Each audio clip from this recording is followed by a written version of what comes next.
The law of karma and the law of forgiveness. Man receives only that which he gives. The game of life is a game of boomerangs. Man's thoughts, deeds and words return to him sooner or later, with astounding accuracy. This is the law of karma, which is Sanskrit for comeback. Whatsoever a man soweth, that shall he also reap. For example, a friend told me this story of herself, illustrating the law. She said, I make all my karma on my aunt. Whatever I say to her, someone says to me. I am often irritable at home, and one day, said to my aunt, who was talking to me during dinner.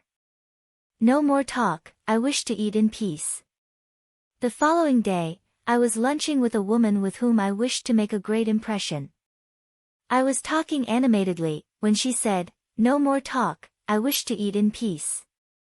My friend is high in consciousness, so her karma returns much more quickly than to one on the mental plane. The more man knows, the more he is responsible for, and a person with a knowledge of spiritual law, which he does not practice, suffers greatly, in consequence. The fear of the Lord, law, is the beginning of wisdom. If we read the word Lord, law, it will make many passages in the Bible much clearer. Vengeance is mine, I will repay, saith the Lord, law. It is the law which takes vengeance, not God. God sees man perfect, created in his own image, imagination, and given power and dominion. This is the perfect idea of man, registered in divine mind, awaiting man's recognition, for man can only be what he sees himself to be, and only attain what he sees himself attaining. Nothing ever happens without an onlooker, is an ancient saying. Man sees first his failure or success, his joy or sorrow, before it swings into visibility from the scenes set in his own imagination. We have observed this in the mother picturing disease for her child, or a woman seeing success for her husband. Jesus Christ said, and ye shall know the truth and the truth shall make you free. So, we see freedom, from all unhappy conditions, comes through knowledge, a knowledge of spiritual law. Obedience precedes authority, and the law obeys man when he obeys the law. The law of electricity must be obeyed before it becomes man's servant. When handled ignorantly, it becomes man's deadly foe. So with the laws of mind. For example, a woman with a strong personal will wished she owned a house which belonged to an acquaintance, and she often made mental pictures of herself living in the house. In the course of time, the man died and she moved into the house. Several years afterwards, coming into the knowledge of spiritual law, she said to me, "Do you think I had anything to do with that man's death?" I replied, "Yes, your desire was so strong, everything made way for it, but you paid your karmic debt. Your husband, whom you loved devotedly, died soon after, and the house was a white elephant on your hands for years." The original owner, however, could not have been affected by her thoughts had he been positive in the truth, nor her husband, but they were both under karmic law. The woman should have said, feeling the great desire for the house, "Infinite intelligence, give me the right house, equally as charming as this, the house which is mine by divine right." The divine selection would have given perfect satisfaction and brought good to all.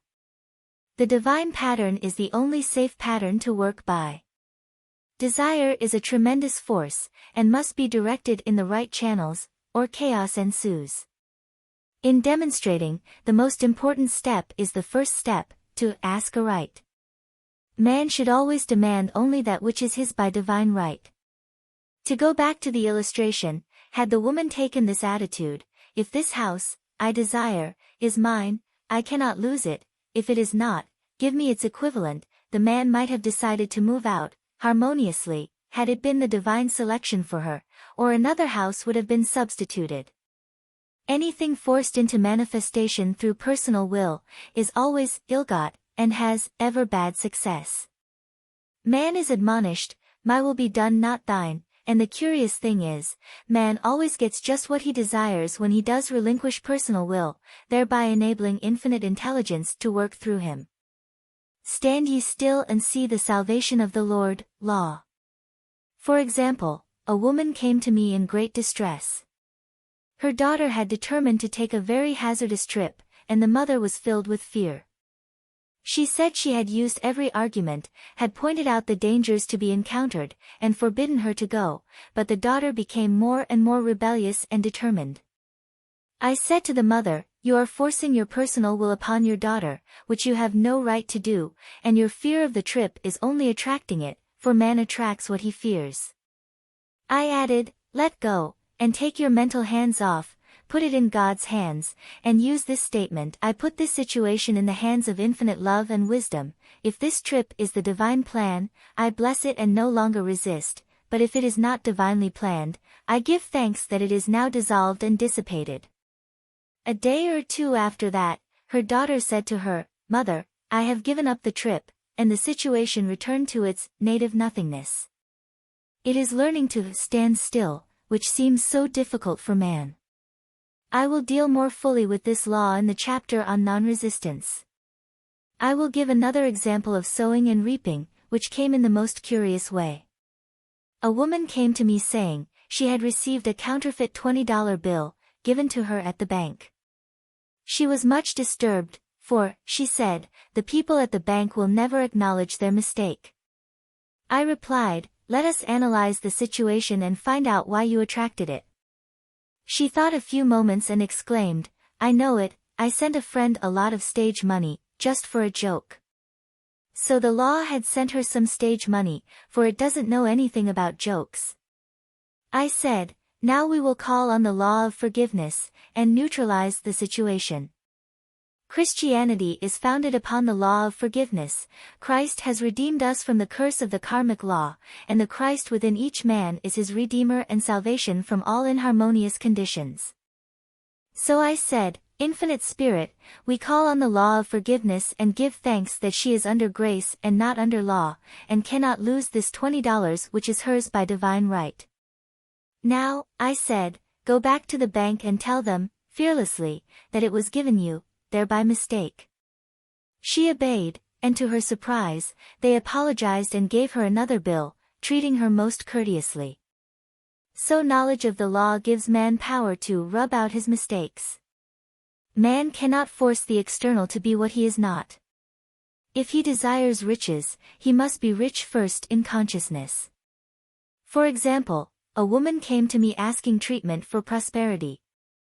She did not take much interest in her household affairs, and her home was in great disorder.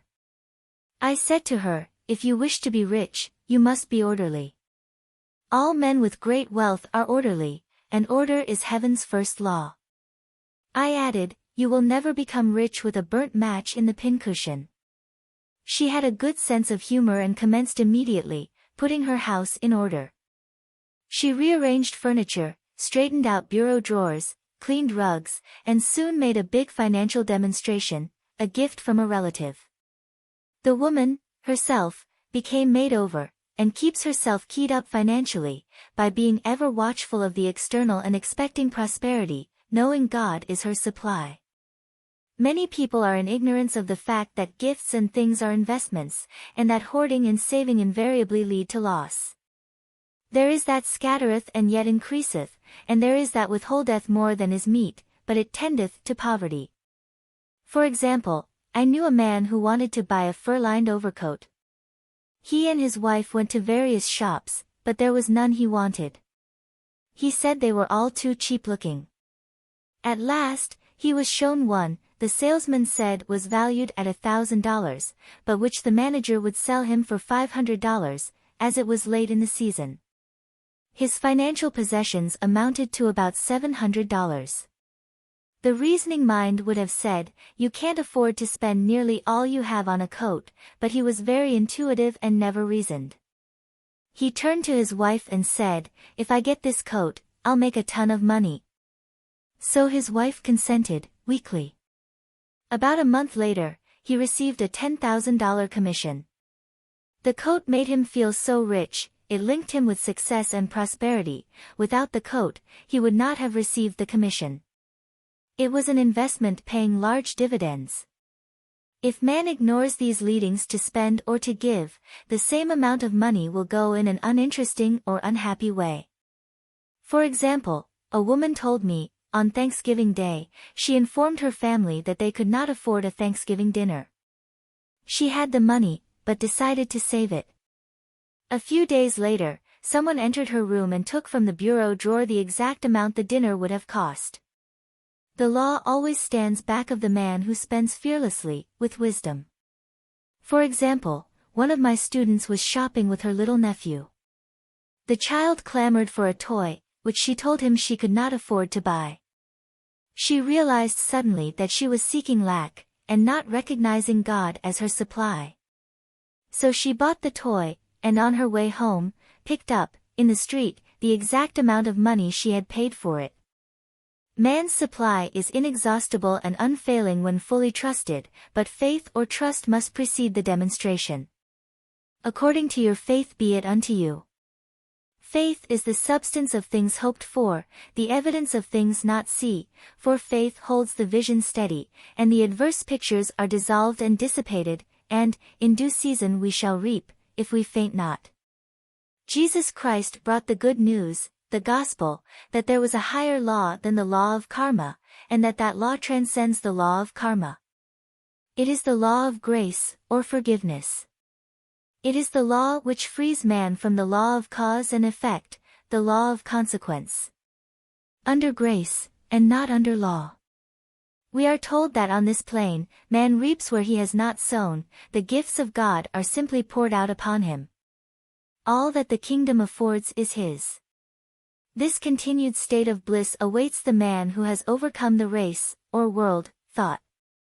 In the world thought there is tribulation, but Jesus Christ said, "Be of good cheer, I have overcome the world." The world thought is that of sin, sickness and death. He saw their absolute unreality and said sickness and sorrow shall pass away and death itself, the last enemy, be overcome. We know now, from a scientific standpoint, that death could be overcome by stamping the subconscious mind with the conviction of eternal youth and eternal life. The subconscious, being simply power without direction, carries out orders without questioning. Working under the direction of the superconscious, the Christ or God within man, the resurrection of the body would be accomplished. Man would no longer throw off his body in death, it would be transformed into the body electric, sung by Walt Whitman, for Christianity is founded upon the forgiveness of sins and an empty tomb.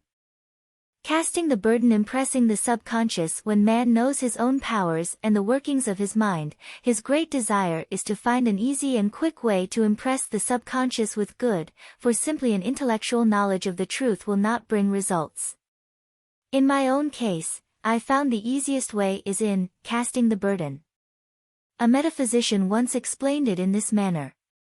He said, the only thing which gives anything weight in nature, is the law of gravitation, and if a boulder could be taken high above the planet, there would be no weight in that boulder, and that is what Jesus Christ meant when he said, "My yoke is easy and my burden is light."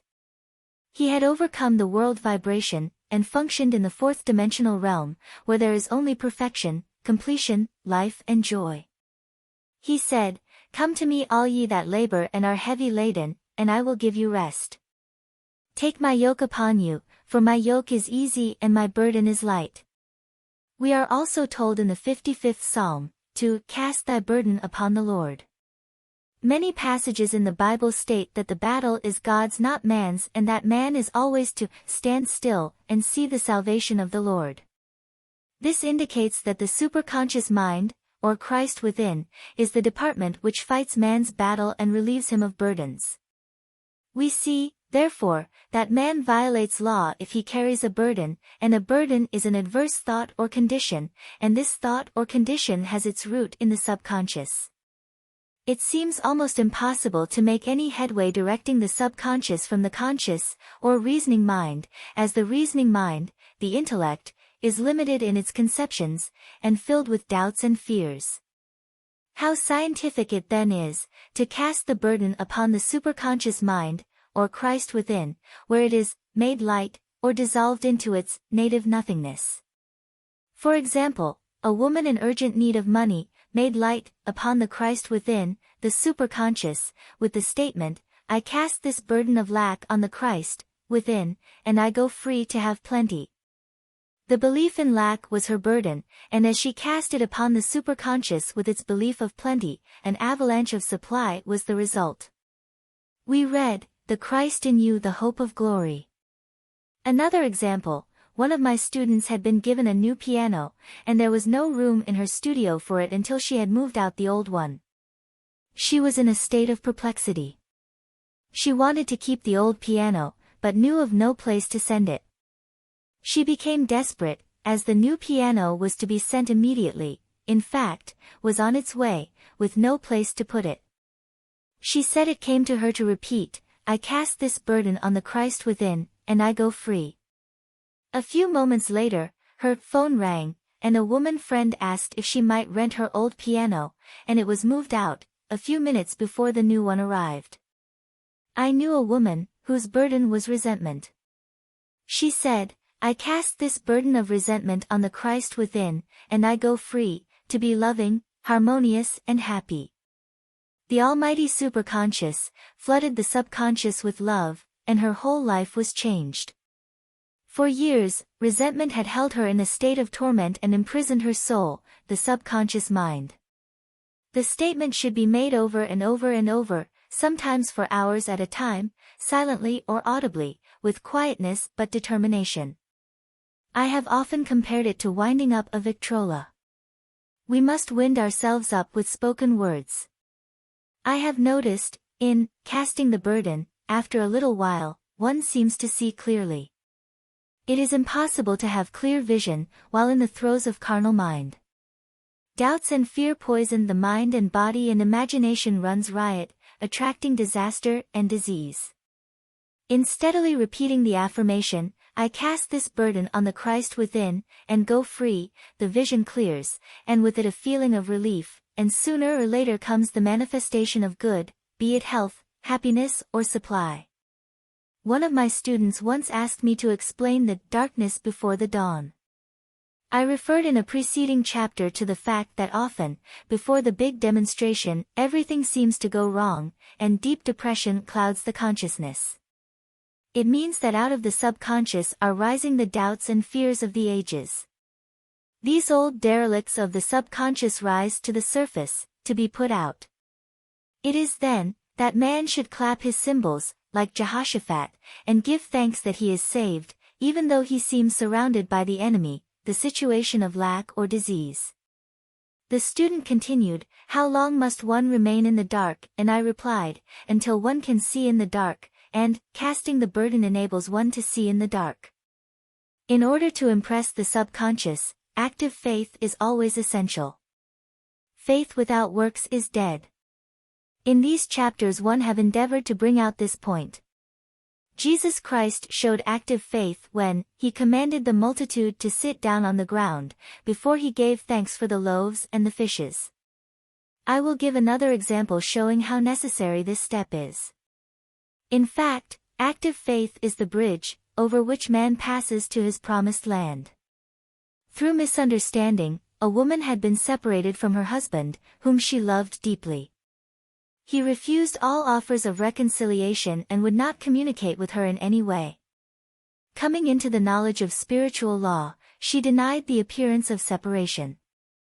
She made this statement, "There is no separation in divine mind, therefore, I cannot be separated from the love and companionship which are mine by divine right." She showed active faith by arranging a place for him at the table every day, thereby impressing the subconscious with a picture of his return. Over a year passed, but she never wavered, and one day he walked in. The subconscious is often impressed through music. Music has a fourth-dimensional quality and releases the soul from imprisonment. It makes wonderful things seem possible, and easy of accomplishment. I have a friend who uses her Victrola, daily, for this purpose. It puts her in perfect harmony and releases the imagination. Another woman often dances while making her affirmations. The rhythm and harmony of music and motion carry her words forth with tremendous power. The student must remember also, not to despise the day of small things. Invariably, before a demonstration, come signs of land. Before Columbus reached America, he saw birds and twigs which showed him land was near. So it is with a demonstration, but often the student mistakes it for the demonstration itself, and is disappointed. For example, a woman had spoken the word for a set of dishes. Not long afterwards a friend gave her a dish which was old and cracked. She came to me and said, "Well, I asked for a set of dishes, and all I got was a cracked plate." I replied, "The plate was only signs of land. It shows your dishes are coming, look upon it as birds and seaweed," and not long afterwards the dishes came. Continually making believe impresses the subconscious. If one makes believe he is rich, and makes believe he is successful, in due time he will reap. Children are always making believe, and, except ye be converted, and become as little children, ye shall not enter the kingdom of heaven. For example, I know of a woman who was very poor, but no one could make her feel poor. She earned a small amount of money from rich friends, who constantly reminded her of her poverty, and to be careful and saving.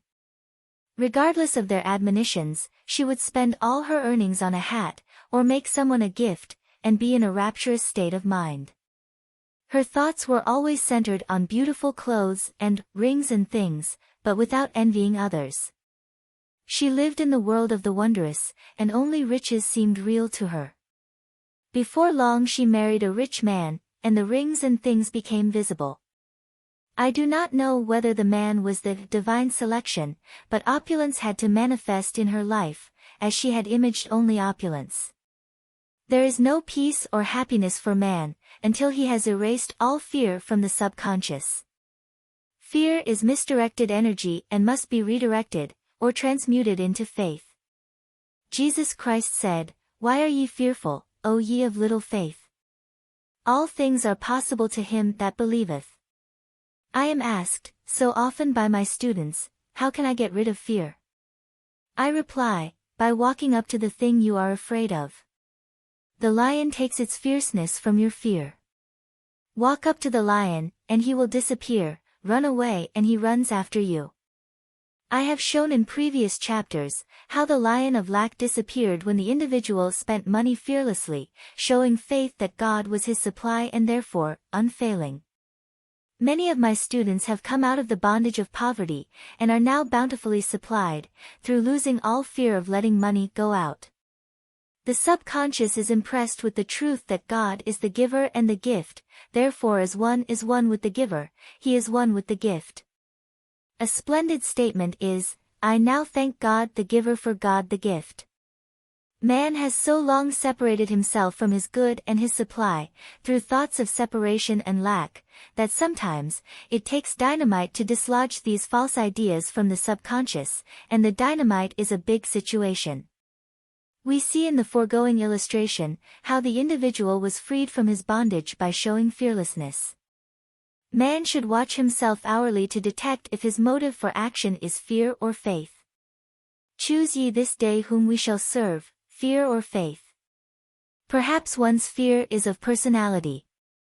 Then do not avoid the people feared, be willing to meet them cheerfully, and they will either prove golden links in the chain of one's good, or disappear harmoniously from one's pathway. Perhaps one's fear is of disease or germs. Then one should be fearless and undisturbed in a germ-laden situation, and he would be immune. One can only contract germs while vibrating at the same rate as the germ, and fear drags men down to the level of the germ. Of course, the disease-laden germ is the product of carnal mind, as all thought must objectify. Germs do not exist in the superconscious or divine mind, therefore are the product of man's vain imagination. In the twinkling of an eye, man's release will come when he realizes there is no power in evil. The material world will fade away, and the fourth-dimensional world, the world of the wondrous, will swing into manifestation. And I saw a new heaven, and a new earth, and there shall be no more death, neither sorrow nor crying, neither shall there be any more pain, for the former things are passed away. Love. Every man on this planet is taking his initiation in love. A new commandment I give unto you, that ye love one another. Ouspensky states, in Tertium Organum, that love is a cosmic phenomenon, and opens to man the fourth-dimensional world, the world of the wondrous. Real love is selfless and free from fear. It pours itself out upon the object of its affection, without demanding any return. Its joy is in the joy of giving. Love is God in manifestation, and the strongest magnetic force in the universe. Pure, unselfish love draws to itself its own, it does not need to seek or demand. Scarcely anyone has the faintest conception of real love. Man is selfish, tyrannical or fearful in his affections, thereby losing the thing he loves. Jealousy is the worst enemy of love, for the imagination runs riot, seeing the loved one attracted to another, and invariably these fears objectify if they are not neutralized. For example, a woman came to me in deep distress. The man she loved had left her for other women, and said he never intended to marry her. She was torn with jealousy and resentment and said she hoped he would suffer as he had made her suffer, and added, "How could he leave me when I loved him so much?" I replied, "You are not loving that man, you are hating him," and added, "You can never receive what you have never given. Give a perfect love and you will receive a perfect love. Perfect yourself on this man. Give him a perfect, unselfish love, demanding nothing in return, do not criticize or condemn, and bless him wherever he is." She replied, "No, I won't bless him unless I know where he is." "Well," I said, "that is not real love. When you send out real love, real love will return to you, either from this man or his equivalent, for if this man is not the divine selection, you will not want him. As you are one with God, you are one with the love which belongs to you by divine right." Several months passed, and matters remained about the same, but she was working conscientiously with herself. I said, "When you are no longer disturbed by his cruelty, he will cease to be cruel, as you are attracting it through your own emotions." Then I told her of a brotherhood in India, who never said, "Good morning," to each other. They used these words, "I salute the divinity in you." They saluted the divinity in every man, and in the wild animals in the jungle, and they were never harmed, for they saw only God in every living thing. I said, "Salute the divinity in this man, and say, I see your divine self only. I see you as God sees you, perfect, made in his image and likeness." She found she was becoming more poised, and gradually losing her resentment. He was a captain, and she always called him, the Cap. One day, she said, suddenly, "God bless the Cap wherever he is." I replied, "Now, that is real love, and when you have become a complete circle, and are no longer disturbed by the situation, you will have his love, or attract its equivalent." I was moving at this time, and did not have a telephone, so was out of touch with her for a few weeks, when one morning I received a letter saying, "We are married." At the earliest opportunity, I paid her a call. My first words were, "What happened?" "Oh," she exclaimed, "a miracle. One day I woke up and all suffering had ceased. I saw him that evening and he asked me to marry him. We were married in about a week, and I have never seen a more devoted man. There is an old saying, 'No man is your enemy, no man is your friend, every man is your teacher.' So one should become impersonal and learn what each man has to teach him, and soon he would learn his lessons and be free." The woman's lover was teaching her selfless love, which every man, sooner or later, must learn. Suffering is not necessary for man's development, it is the result of violation of spiritual law, but few people seem able to rouse themselves from their soul sleep without it. When people are happy, they usually become selfish, and automatically the law of karma is set in action. Man often suffers loss through lack of appreciation. I knew a woman who had a very nice husband, but she said often, "I don't care anything about being married, but that is nothing against my husband. I'm simply not interested in married life."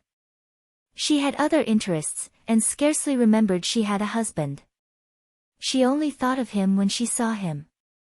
One day her husband told her he was in love with another woman, and left. She came to me in distress and resentment. I replied, "It is exactly what you spoke the word for.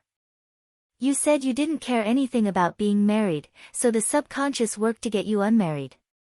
She said, "Oh yes, I see. People get what they want, and then feel very much hurt." She soon became in perfect harmony with the situation, and knew they were both much happier apart. When a woman becomes indifferent or critical, and ceases to be an inspiration to her husband, he misses the stimulus of their early relationship and is restless and unhappy. A man came to me dejected, miserable and poor.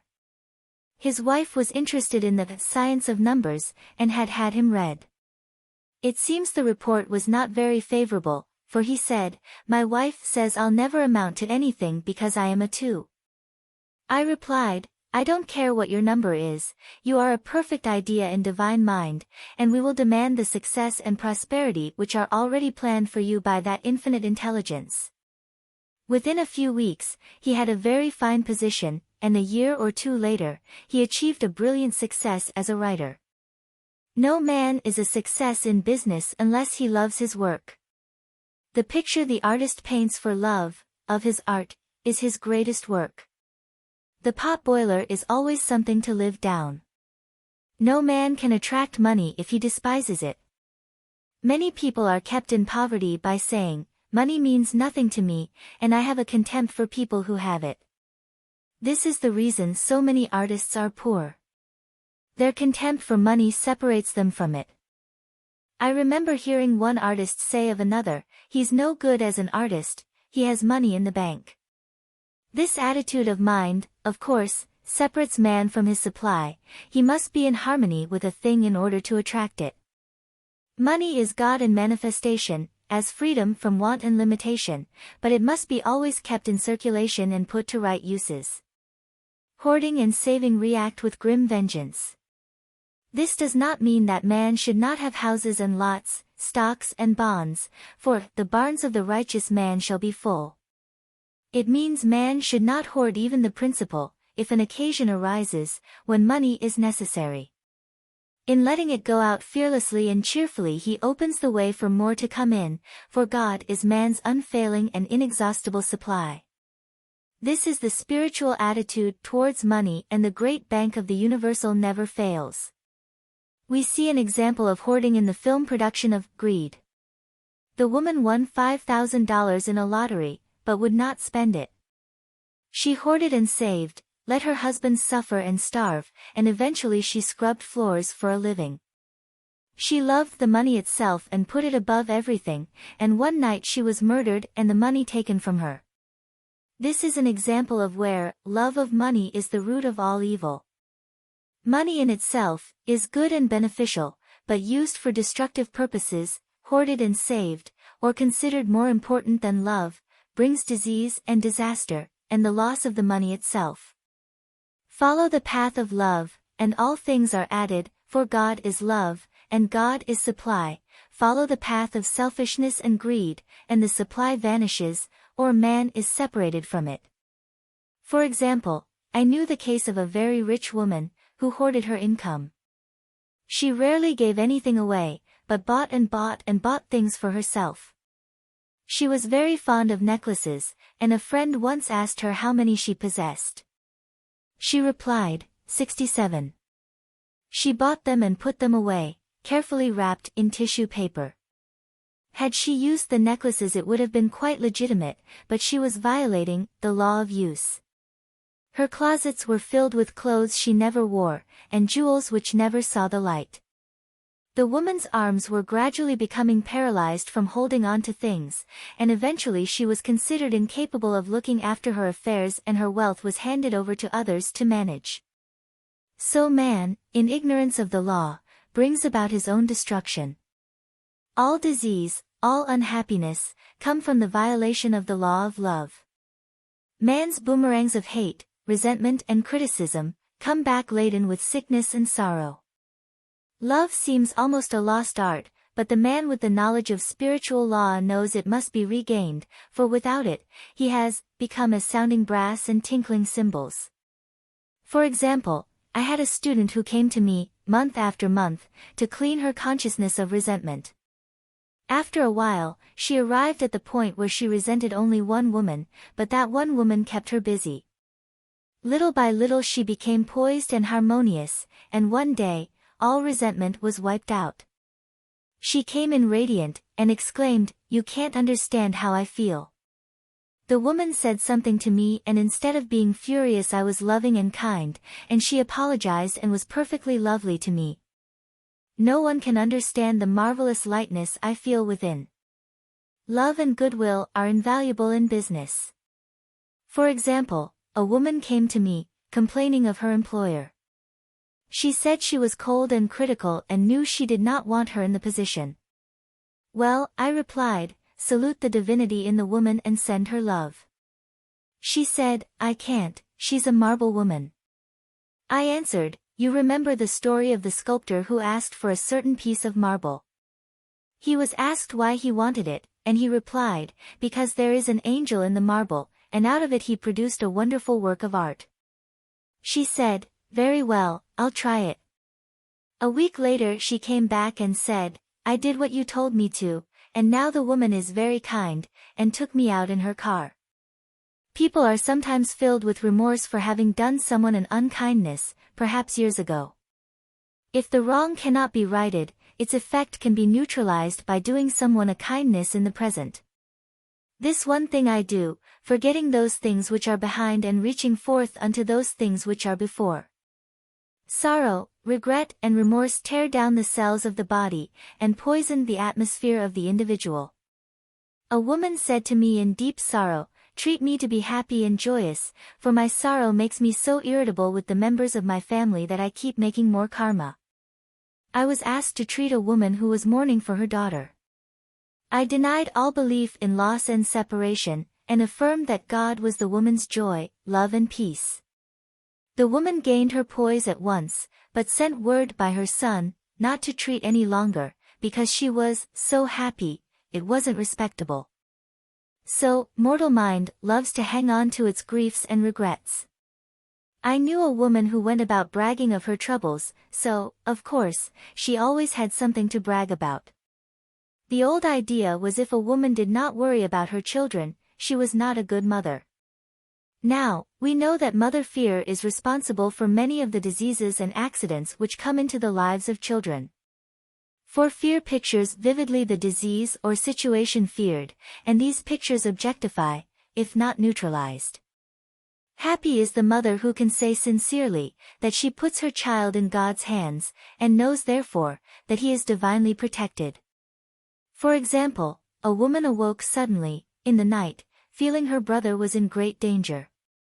Instead of giving in to her fears, she commenced making statements of truth, saying, man is a perfect idea in divine mind, and is always in his right place, therefore, my brother is in his right place, and is divinely protected.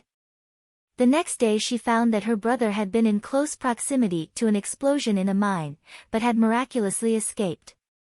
So man is his brother's keeper, in thought, and every man should know that the thing he loves dwells in the secret place of the Most High, and abides under the shadow of the Almighty. There shall no evil befall thee, neither shall any plague come nigh thy dwelling. Perfect love casteth out fear. He that feareth is not made perfect in love, and love is the fulfilling of the law. Intuition or guidance, in all thy ways acknowledge him and he shall direct thy paths. There is nothing too great of accomplishment for the man who knows the power of his word, and who follows his intuitive leads. By the word he starts in action unseen forces and can rebuild his body or remold his affairs. It is, therefore, of the utmost importance to choose the right words, and the student carefully selects the affirmation he wishes to catapult into the invisible. He knows that God is his supply, that there is a supply for every demand, and that his spoken word releases this supply. Ask and ye shall receive. Man must make the first move. Draw nigh to God and he will draw nigh to you. I have often been asked just how to make a demonstration. I reply, speak the word and then do not do anything until you get a definite lead. Demand the lead, saying, Infinite Spirit, reveal to me the way, let me know if there is anything for me to do. The answer will come through intuition, or hunch, a chance remark from someone, or a passage in a book, etc., etc. The answers are sometimes quite startling in their exactness. For example, a woman desired a large sum of money. She spoke the words, Infinite Spirit, open the way for my immediate supply, let all that is mine by divine right now reach me, in great avalanches of abundance. Then she added, give me a definite lead, let me know if there is anything for me to do. The thought came quickly, give a certain friend, who had helped her spiritually, $100. She told her friend, who said, wait and get another lead, before giving it. So she waited, and that day met a woman who said to her, I gave someone $1 today, it was just as much for me, as it would be for you to give someone 100. This was indeed an unmistakable lead, so she knew she was right in giving the $100. It was a gift which proved a great investment, for shortly after that, a large sum of money came to her in a remarkable way. Giving opens the way for receiving. In order to create activity in finances, one should give. Tithing or giving 1/10 of one's income is an old Jewish custom, and is sure to bring increase. Many of the richest men in this country have been tithers, and I have never known it to fail as an investment. The 10th part goes forth and returns blessed and multiplied. But the gift or tithe must be given with love and cheerfulness, for God loveth a cheerful giver. Bills should be paid cheerfully, all money should be sent forth fearlessly and with a blessing. This attitude of mind makes man master of money. It is his to obey, and his spoken word then opens vast reservoirs of wealth. Man, himself, limits his supply by his limited vision. Sometimes the student has a great realization of wealth, but is afraid to act. The vision and action must go hand in hand, as in the case of the man who bought the fur-lined overcoat. A woman came to me asking me to speak the word for a position. So I demanded, Infinite Spirit, open the way for this woman's right position. Never ask for just a position, ask for the right position, the place already planned in divine mind, as it is the only one that will give satisfaction. I then gave thanks that she had already received, and that it would manifest quickly. Very soon, she had 3 positions offered her, 2 in New York and 1 in Palm Beach, and she did not know which to choose. I said, ask for a definite lead. The time was almost up and was still undecided, when one day, she telephoned, when I woke up this morning, I could smell Palm Beach. She had been there before and knew its balmy fragrance. I replied, well, if you can smell Palm Beach from here, it is certainly your lead. She accepted the position, and it proved a great success. Often one's lead comes at an unexpected time. One day, I was walking down the street, when I suddenly felt a strong urge to go to a certain bakery, a block or 2 away. The reasoning mind resisted, arguing, there is nothing there that you want. However, I had learned not to reason, so I went to the bakery, looked at everything, and there was certainly nothing there that I wanted, but coming out I encountered a woman I had thought of often, and who was in great need of the help which I could give her. So often, one goes for one thing and finds another. Intuition is a spiritual faculty and does not explain, but simply points the way. A person often receives a lead during a treatment. The idea that comes may seem quite irrelevant, but some of God's leadings are mysterious. In the class, one day, I was treating that each individual would receive a definite lead. A woman came to me afterwards, and said, while you were treating, I got the hunch to take my furniture out of storage and get an apartment. The woman had come to be treated for health. I told her I knew in getting a home of her own, her health would improve, and I added, I believe your trouble, which is a congestion, has come from having things stored away. Congestion of things causes congestion in the body. You have violated the law of use, and your body is paying the penalty. So I gave thanks that divine order was established in her mind, body and affairs. People little dream of how their affairs react on the body. There is a mental correspondence for every disease. A person might receive instantaneous healing through the realization of his body being a perfect idea in divine mind, and, therefore, whole and perfect, but if he continues his destructive thinking, hoarding, hating, fearing, condemning, the disease will return. Jesus Christ knew that all sickness came from sin, but admonished the leper after the healing, to go and sin no more, lest a worse thing come upon him. O man's soul, or subconscious mind, must be washed whiter than snow, for permanent healing, and the metaphysician is always delving deep for the correspondence. Jesus Christ said, "Condemn not lest ye also be condemned. Judge not, lest ye be judged." Many people have attracted disease and unhappiness through condemnation of others. What man condemns in others, he attracts to himself. For example, a friend came to me in anger and distress, because her husband had deserted her for another woman. She condemned the other woman, and said continually, she knew he was a married man, and had no right to accept his attentions. I replied, "Stop condemning the woman, bless her, and be through with the situation, otherwise, you are attracting the same thing to yourself." She was deaf to my words, and a year or two later, became deeply interested in a married man, herself. Man picks up a live wire whenever he criticizes or condemns, and may expect a shock. Indecision is a stumbling block in many a pathway. In order to overcome it, make the statement, repeatedly, I am always under direct inspiration, I make right decisions, quickly. These words impress the subconscious, and soon one finds himself awake and alert, making his right moves without hesitation. I have found it destructive to look to the psychic plane for guidance, as it is the plane of many minds and not the one mind. As man opens his mind to subjectivity, he becomes a target for destructive forces. The psychic plane is the result of man's mortal thought, and is on the plane of opposites.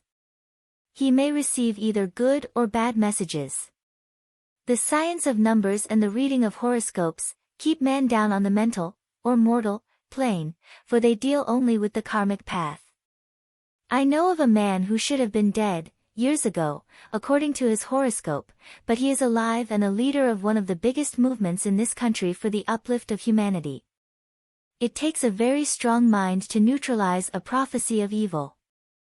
The student should declare, every false prophecy shall come to naught, every plan my Father in heaven has not planned, shall be dissolved and dissipated, the divine idea now comes to pass. However, if any good message has ever been given one, of coming happiness, or wealth, harbor and expect it, and it will manifest sooner or later, through the law of expectancy. Man's will should be used to back the universal will. I will that the will of God be done. It is God's will to give every man, every righteous desire of his heart, and man's will should be used to hold the perfect vision, without wavering. The prodigal son said, I will arise and go to my father. It is, indeed, often an effort of the will to leave the husks and swine of mortal thinking. It is so much easier, for the average person, to have fear than faith, so faith is an effort of the will. As man becomes spiritually awakened, he recognizes that any external inharmony is the correspondence of mental inharmony. If he stumbles or falls, he may know he is stumbling or falling in consciousness. One day, a student was walking along the street condemning someone in her thoughts. She was saying, mentally, that woman is the most disagreeable woman on earth, when suddenly 3 Boy Scouts rushed around the corner and almost knocked her over. She did not condemn the Boy Scouts, but immediately called on the law of forgiveness, and saluted the divinity in the woman.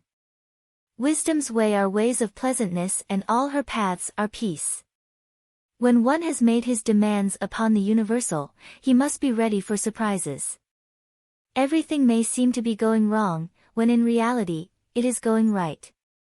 For example, a woman was told that there was no loss in divine mind, therefore, she could not lose anything which belonged to her, anything lost, would be returned, or she would receive its equivalent. Several years previously, she had lost $2,000. She had loaned the money to a relative during her lifetime, but the relative had died, leaving no mention of it in her will. The woman was resentful and angry, and as she had no written statement of the transaction, she never received the money, so she determined to deny the loss, and collect the $2,000 from the Bank of the Universal. She had to begin by forgiving the woman, as resentment and unforgiveness closed the doors of this wonderful bank. She made this statement, "I deny loss, there is no loss in divine mind, therefore, I cannot lose the $2,000, which belong to me by divine right. As one door shuts, another door opens." She was living in an apartment house which was for sale, and in the lease was a clause, stating that if the house was sold, the tenants would be required to move out within 90 days. Suddenly, the landlord broke the leases and raised the rent. Again, injustice was on her pathway, but this time she was undisturbed. She blessed the landlord, and said, "As the rent has been raised, it means that I'll be that much richer, for God is my supply." New leases were made out for the advanced rent, but by some divine mistake, the 90 days clause had been forgotten. Soon after, the landlord had an opportunity to sell the house. On account of the mistake in the new leases, the tenants held possession for another year. The agent offered each tenant $200 if he would vacate. Several families moved, 3 remained, including the woman. A month or 2 passed, and the agent again appeared. This time he said to the woman, "Will you break your lease for the sum of $1,500? It flashed upon her, "Here comes the $2,000. She remembered having said to friends in the house, "We will all act together if anything more is said about leaving." So her lead was to consult her friends. These friends said, "Well, if they have offered you $1,500 they will certainly give $2,000. So she received a check for $2,000 for giving up the apartment. It was certainly a remarkable working of the law, and the apparent injustice was merely opening the way for her demonstration. It proved that there is no loss, and when man takes his spiritual stand, he collects all that is his from this great reservoir of good. "I will restore to you the years the locusts have eaten." The locusts are the doubts, fears, resentments and regrets of mortal thinking. These adverse thoughts, alone, rob man, for "no man gives to himself but himself, and no man takes away from himself, but himself." Man is here to prove God and to bear witness to the truth, and he can only prove God by bringing plenty out of lack, and justice out of injustice. "Prove me now herewith, saith the Lord of hosts, if I will not open you the windows of heaven, and pour out a blessing, that there shall not be room enough to receive it." Perfect self-expression or the divine design, no wind can drive my bark astray nor change the tide of destiny. There is for each man, perfect self-expression. There is a place which he is to fill and no one else can fill, something which he is to do, which no one else can do, it is his destiny. This achievement is held, a perfect idea in divine mind, awaiting man's recognition. As the imaging faculty is the creative faculty, it is necessary for man to see the idea, before it can manifest. So man's highest demand is for the divine design of his life. He may not have the faintest conception of what it is, for there is, possibly, some marvelous talent, hidden deep within him. His demand should be, "Infinite Spirit, open the way for the divine design of my life to manifest, let the genius within me now be released, let me see clearly the perfect plan." The perfect plan includes health, wealth, love and perfect self-expression. This is the square of life, which brings perfect happiness. When one has made this demand, he may find great changes taking place in his life, for nearly every man has wandered far from the divine design. I know, in one woman's case, it was as though a cyclone had struck her affairs, but readjustments came quickly, and new and wonderful conditions took the place of old ones. Perfect self-expression will never be labor, but of such absorbing interest that it will seem almost like play. The student knows, also, as man comes into the world financed by God, the supply needed for his perfect self-expression will be at hand. Many a genius has struggled for years with the problem of supply, when his spoken word, and faith, would have released quickly the necessary funds. For example, after the class, one day, a man came to me and handed me a cent. He said, "I have just 7 cents in the world, and I'm going to give you one, for I have faith in the power of your spoken word. I want you to speak the word for my perfect self-expression and prosperity." I spoke the word, and did not see him again until a year later. He came in one day, successful and happy, with a roll of yellow bills in his pocket. He said, "Immediately after you spoke the word, I had a position offered me in a distant city, and am now demonstrating health, happiness and supply." A woman's perfect self-expression may be in becoming a perfect wife, a perfect mother, a perfect homemaker, and not necessarily in having a public career. Demand definite leads, and the way will be made easy and successful. One should not visualize or force a mental picture. When he demands the divine design to come into his conscious mind, he will receive flashes of inspiration, and begin to see himself making some great accomplishment. This is the picture, or idea, he must hold without wavering. The thing man seeks is seeking him, the telephone was seeking Bell. Parents should never force careers and professions upon their children. With a knowledge of spiritual truth, the divine plan could be spoken for, early in childhood, or prenatally. A prenatal treatment should be, let the God in this child have perfect expression, let the divine design of his mind, body, and affairs be made manifest throughout his life, throughout eternity. God's will be done, not man's, God's pattern, not man's pattern, is the command we find running through all the scriptures, and the Bible is a book dealing with the science of the mind. It is a book telling man how to release his soul, or subconscious mind, from bondage. The battles described are pictures of man waging war against mortal thoughts. A man's foes shall be they of his own household. Every man is Jehoshaphat, and every man is David, who slays Goliath, mortal thinking, with the little white stone, faith. So man must be careful that he is not the wicked and slothful servant, who buried his talent. There is a terrible penalty to be paid for not using one's ability. Often fear stands between man and his perfect self-expression. Stage fright has hampered many a genius. This may be overcome by the spoken word, or treatment. The individual then loses all self-consciousness, and feels simply that he is a channel for infinite intelligence to express itself through. He is under direct inspiration, fearless, and confident, for he feels that it is the Father within him who does the work. A young boy came often to my class with his mother. He asked me to speak the word for his coming examinations at school. I told him to make the statement, "I am one with infinite intelligence. I know everything I should know on this subject."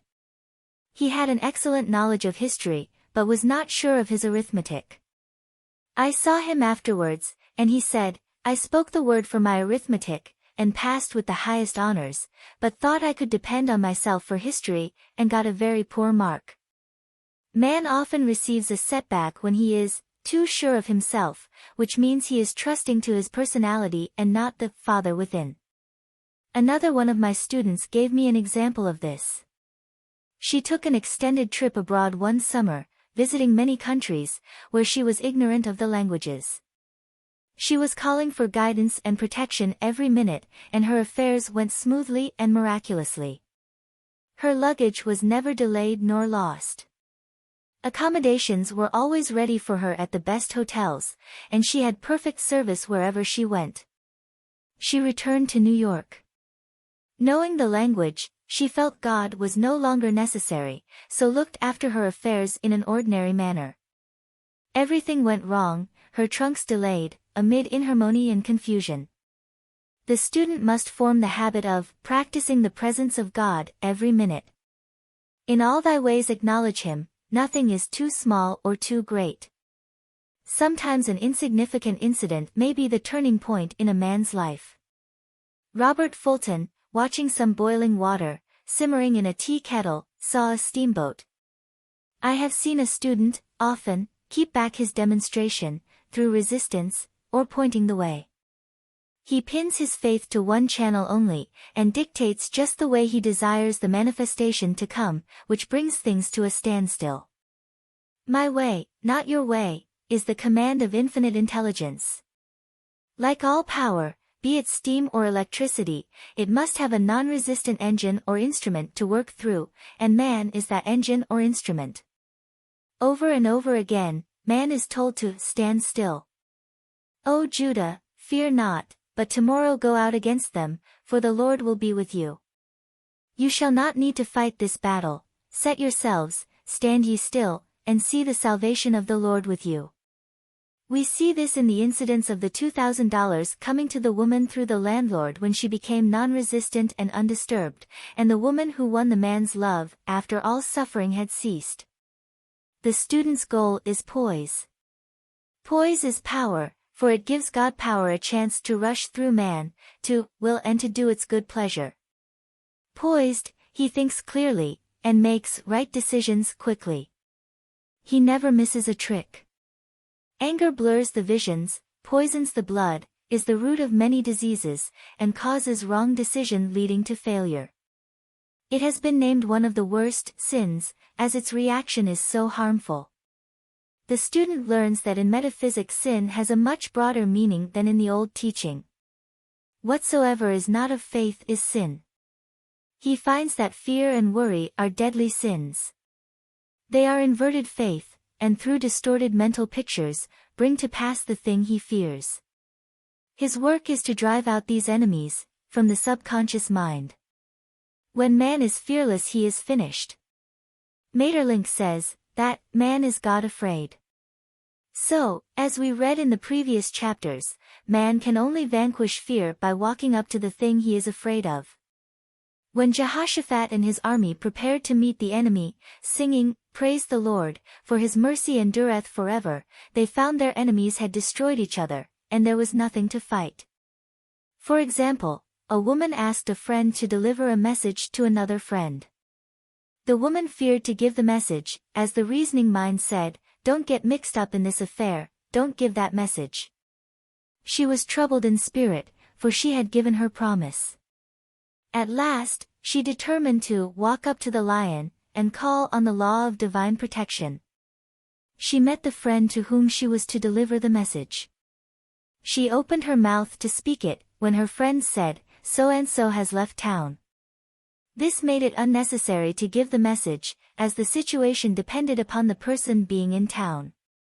As she was willing to do it, she was not obliged to, as she did not fear, the situation vanished.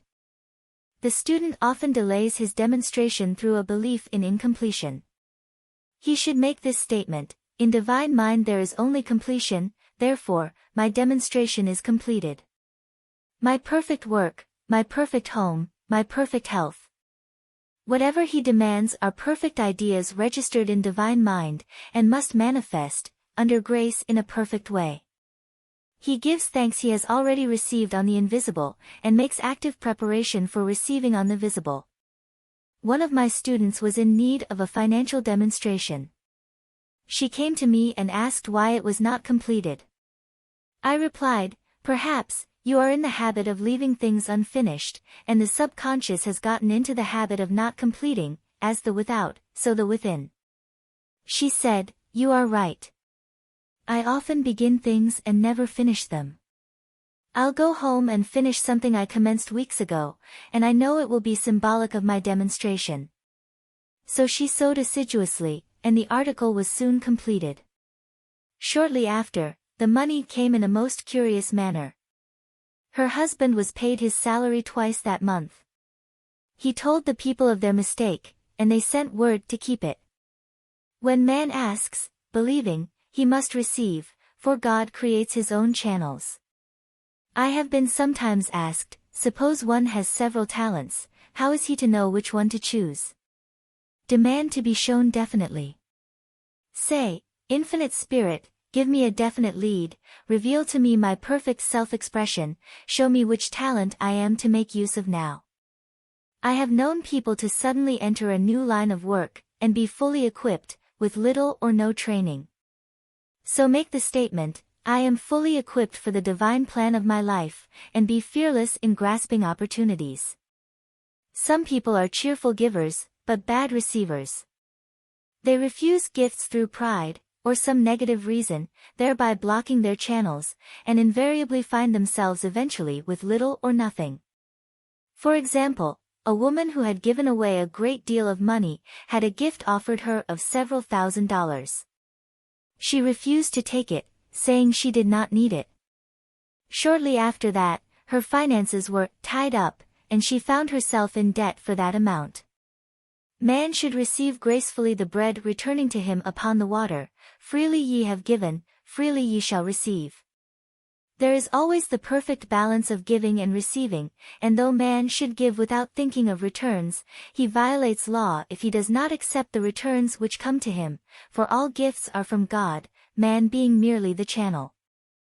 A thought of lack should never be held over the giver. For example, when the man gave me the 1 cent, I did not say, poor man, he cannot afford to give me that. I saw him rich and prosperous, with his supply pouring in. It was this thought which brought it.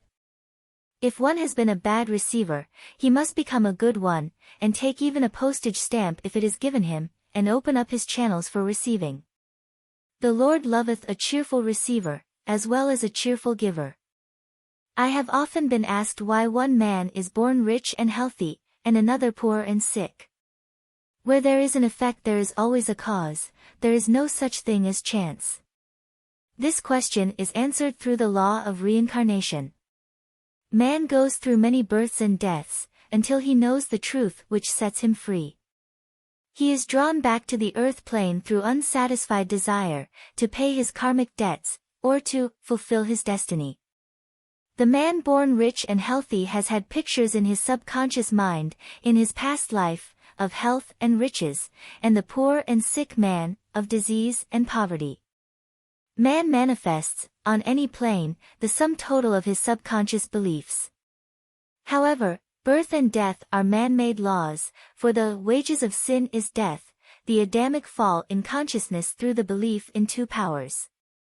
The real man, spiritual man, is birthless and deathless. He never was born and has never died, as he was in the beginning, he is now, and ever shall be. So through the truth, man is set free from the law of karma, sin and death, and manifests the man made in his image and likeness. Man's freedom comes through fulfilling his destiny, bringing into manifestation the divine design of his life. His Lord will say unto him, Well done thou good and faithful servant, thou hast been faithful over a few things, I will make thee ruler over many things, death itself, enter thou into the joy of thy Lord, eternal life.